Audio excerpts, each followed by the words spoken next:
Hi, this is Mark Medina. We're presenting the season debut of Lakers Roundtable. We'll start off with the season opener. We thought it'd be best to open up with a pretty good guest here. So that's why I brought on Matt Calkins, the Portland Trailblazers beat writer with the Columbian. He joins us today to preview the Blazers' upcoming matchup with the Lakers. Matt, how you doing? I'm good, man. I know, didn't Michael Wilbon or something want to get on first? So you're like, whoa, let's hold on, let's get Matt. You know what? I'm welcome because I knew that you were going to be a get. It makes sense. You actually didn't tell me I was debuting this thing. You kept that under wraps during this whole recording process. There's going to be lots of pressure from you. Yeah, I'm feeling it. Some insight here. It's good. I took my beta blockers. Well, Matt, the last time Portland and LA met was actually last season, at the end of the season. Portland won 91-88. It came off it was a pretty weird sequence where Pau Gasol, for whatever reason, tried to shoot the game-tying three-pointer. But it also marked the first time in 6 games that Portland won at Staples Center. And I know, obviously, the Lakers have since defended their championship. The Trailblazers were eliminated in 6 games to Phoenix in the first round. So it is a season removed. But have you gotten a sense that game still resonates with the team? I don't think so. I mean, I think they're probably feeling more frustrated with the injuries that piled up last year and led to them being bounced in the first round by Phoenix. I'm not sure that specific game against the Lakers being much. Are you talking about from the Trailblazers' point of view or from the Lakers' point of view? Yeah, we won everything regarding Portland's point of view, man. You're with them every day, you know. That's true. I haven't gotten a sense that particular loss or win at Staples Center meant much to them now, and probably at the time. I think it's one of those things. Anytime you beat the defending champs, anywhere you play them, any time of the year, everyone gets geeked up for that game. But this is an injury-riddled team. It's almost something that people are just tired of talking about. But there's just a new tweak. There's a new, someone hurts their back or has migraines, and I think Nate McMillan was saying earlier today, Portland's head coach, that he thinks this team has already endured more this season than most people do for an entire year, and we're 6 games into it. It's just Greg Oden's out, the timetable for his return, Joel Priscilla, the backup center, targeting November 26th for his return, but we don't know that that's going to happen. Fabrizio Alberto, who was signed just to fill in for that girth and big man retired 10 days into his contract due to heart palpitations from a previous cardiac condition. So it's just one right after another, and he's just tired of talking about it, not like in a nasty way. It's almost surreal how these guys keep going down. Yeah, it almost seems like that the Lakers' problems pale quite considerably, and they've been going through injuries with monitoring Kobe Bryant's minutes, after he had off-season surgery on his right knee, and Andrew Bynum's still out, and it isn't expected to come until maybe at least Thanksgiving, while he's rehabbing his surgically right knee. But from Portland's standpoint, with all these injuries, it's something that they had to handle last season and this season. How do they go about just absorbing these setbacks and being able to make do with what they have? It's really interesting because when the Lakers don't have Andrew Bynum, they know what they're missing, right? They've seen him in the lineup, they've seen him out of the lineup. If Pau Gasol were to go down with an injury tomorrow, they would know what they were missing. They saw what the team was like before he got there. They saw what it was like when he got there, made a major impact. But with Greg Oden, Brandon Roy, LaMarcus Aldridge, all of them being on the same court for more than 40 games or so, 30 games, it just hasn't happened. So Nate's like, I don't even know. Even if these guys do come back, I don't necessarily know what we're capable of. We haven't seen them gel together. We don't know what the chemistry's like.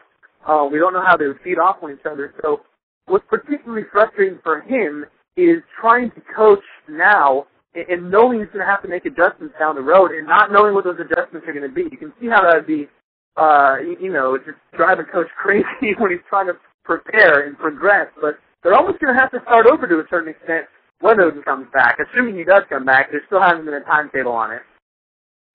Well, in the meantime, they aren't too far removed from that close one they had against Oklahoma City. They wound up losing 107, 106 in overtime. And, I think it's a fair guess, an educated guess, that it's conceivable that, this game between the Lakers and Trailblazers could be fairly close. Phil Jackson actually, in the last practice mentioned that, this could very well be a formidable opponent that will, tarnish their undefeated mark so far. Yeah. Say it comes down to those last few minutes, what type of changes do the Blazers need to make as opposed to how everything went down against Oklahoma City where, they essentially blew a 13-point lead there? Yeah, well, I mean, that's a question that people have been asking for a while, especially in terms of the offense. Remember, this is a team that also went on an 18-1 run against Phoenix. They went on a similar run in the fourth quarter. Not to beat Milwaukee, but to beat, who's the second game? Sorry eluding me, but, the second game, they did the same thing. That was New York. And, so this is a team that's not particularly known for giving up big leads. They're more known, at least this year, for making them, although it's a very small sample size. But what they tend to do is they give the ball to Brandon Roy in isolation at the top of the team, just kind of clear everyone out of the way. And this is a problem that really made them predictable last year. And when it comes to the playoffs, made it so defenses could adjust fairly quickly and just watch the tape and know exactly how to stop them. So what a lot of people are asking for or want to see is just, just some more diversity in the offense, not go to this, I wouldn't call it a cheap trick or anything, but, not just isolate Brandon Roy up top and just try to get a more fluid offense and adjust that. Yeah, I mean, that Oklahoma City game the other day was, they had that big lead, but, there were certainly some opportunities. At the end of the game, Brandon Roy, they isolated him. He got like a 20-foot jump shot off, and it didn't fall, but it's certainly not the shot they want. So I don't know that they have that closer, as everyone likes to say, or just that closing style of offense. And yeah, it's probably going to be a big point of emphasis for this team to try to improve that.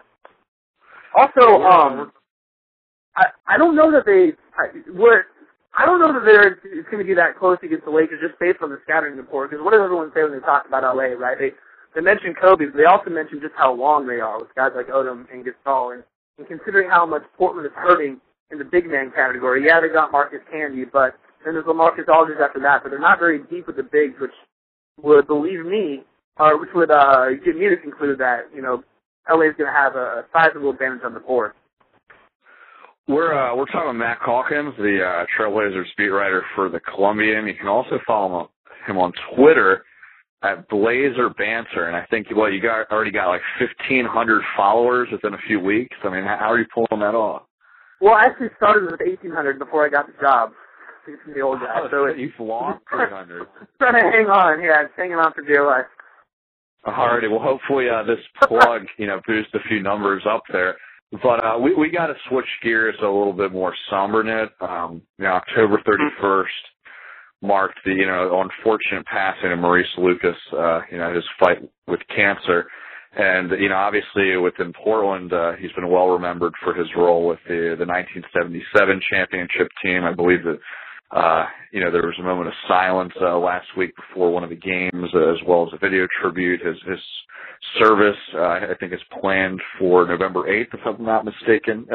Yes, just this past week, how would you sum up what the sentiments that the teams expressed about him and what he meant to the organization? Well, I will say this. I've never met Maurice Lucas. I just moved up here a month ago, never talked to him, and every day that I learn more about him, the more that I wish I would have met him in some capacity. I'm not sure that there's ever been a Blazer quite as embraced as he is. And that's part of just his contributions to that 77 championship team, and just, what he did for the organization in his playing time, or in his playing years. And he kind of had that bruiser's mentality, the lunch pail and hard hat kind of guy that Portland really embraces. He banged the bodies, and he would make the contact. He was famous for that. He punched Daryl Dawkins in that game 2 of the 77 finals. And even though Portland lost that game, a lot of people think that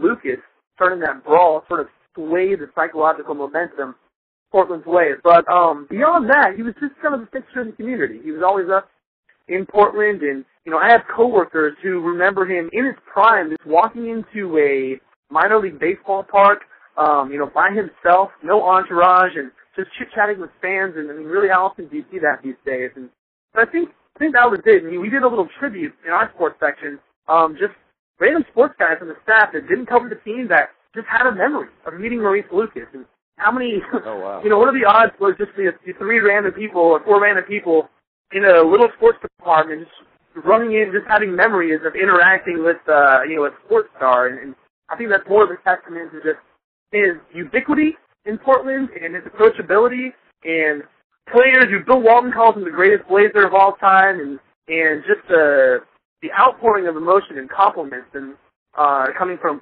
players past and present was just overwhelming. I mean, I can probably get into specifics of what people said, but I mean, there wasn't really a negative thing. And sometimes you can tell when people are just, you know, reading the public statement, you know, saying what you're supposed to say when something tragic happens. But you could really feel the emotion of these players, and he's truly going to be missed around here. I'm not sure that, you know, not that, you know, you want to see, you want to compare it anytime soon with anyone, but I don't know that anybody would be quite as missed. And when they played that video montage after the first quarter, Thursday night game against Oklahoma City, just everyone going, Luke, you know, you could just hear it from the crowd. And they were into it. As you probably know, Luke Walton was named after Maurice Lucas, Bill Walton naming him after himself. Right.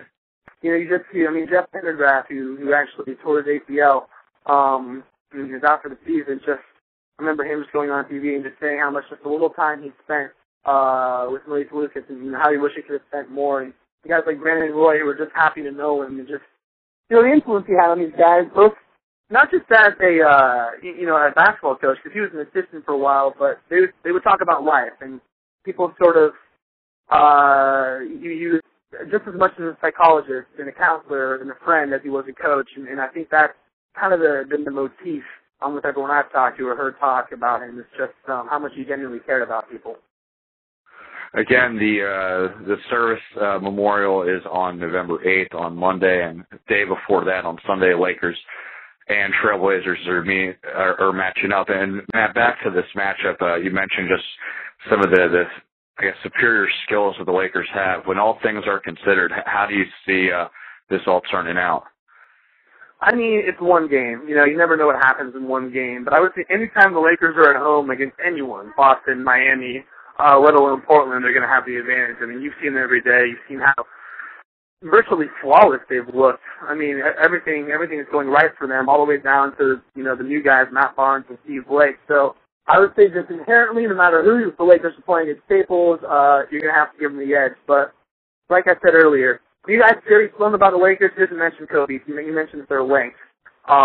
Just the rebounding advantage it affords them, and just them clearing up, you know, diverting shots, whether or not they're blocking it. And I just think with Portland's trouble, or with maintaining healthy big men, that would be the most likely reason that they're just not able to compete. But I mean, even though Kobe Bryant and Brandon Roy is, you know, the hardest guard in basketball, I mean, I don't know. I mean, I have a hard time believing he's a harder guard than guys like Wade and LeBron and Kevin Durant and stuff like that. And Brandon Roy is very good.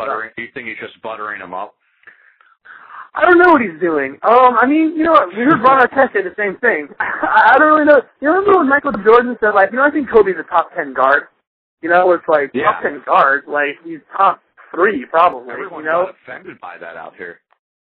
Well, I mean, you know, as Kobe said, you know, Kobe said he knows how Jordan feels about him. But to me, that was kind of like saying, oh, you know, he's top 10. I think Jordan might be getting a little paranoid. You know, if Kobe gets him at a couple titles, people might start saying, well, this is guy's better than you, Mike. But if he says top 10 for now, you know, maybe he's trying to give himself a little room.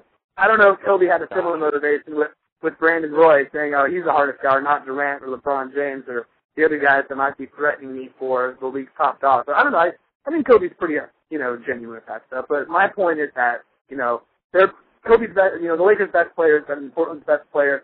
The Lakers' bigs are better than Portland's bigs. The Lakers have been relatively healthy compared to Portland, so probably have a little more cohesiveness, and they're playing at home. I would say, you know, 4 times out of 5, that's just a slam dunk for the Lakers to win. But we'll see. Well, those are the thoughts Matt Calkins, Trailblazers beat writer for the Columbian. Matt, thanks a lot for all your time, perspective, and insight. All three of those? You thanking me for all three? All three of those. Wow. Well, thanks for bumping the big names, man. Clear the way for me. All righty. Thanks again.